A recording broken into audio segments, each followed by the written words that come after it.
Colleen.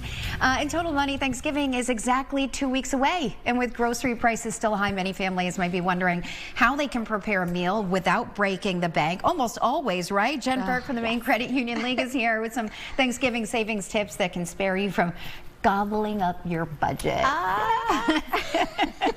I'm not going to take credit for that. I didn't write it. It's very, very sweet. But anyway, when we think of the holidays, we think of meals and expenses. And it's stressful. Yes, sure is. Lending Tree recently did a survey, and they surveyed over 2,000 consumers, and they expect to spend about $431 on a Thanksgiving meal if they're hosting.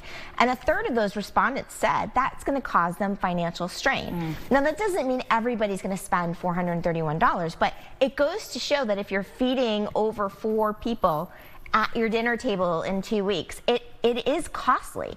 But with a little financial savvy planning, you can save some pennies when hosting a meal like that. And that's where you come in. Yes. Savvy. Financially savvy. Financial, that's me. So what can we do? You know, the first thing I would say is you've got 2 weeks, so start shopping around. Make your list, determine what you need, and check various stores for the best deals. Again, you've got 2 weeks. Don't wait till the last minute.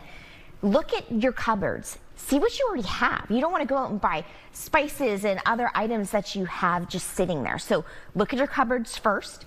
Consider seasonal vegetables. Those are typically less expensive than fruits and veggies that are out of season. So that would be a good way to save. If you can bake your own bread. Now, this is advice coming from someone who cannot bake anything. I love the transparency. But if you can bake your own bread, that's a good way to save some pennies. And then coupons are not a thing of the past. Check those circulars and go online and take those coupons to the grocery store with you.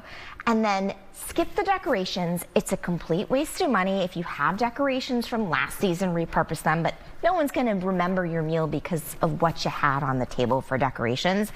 And probably this is going to be unpopular, but consider skipping some of the booze.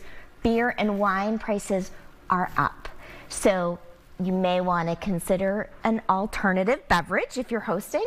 And last but not least, ask your guests to chip in. There's no shame in asking for some help.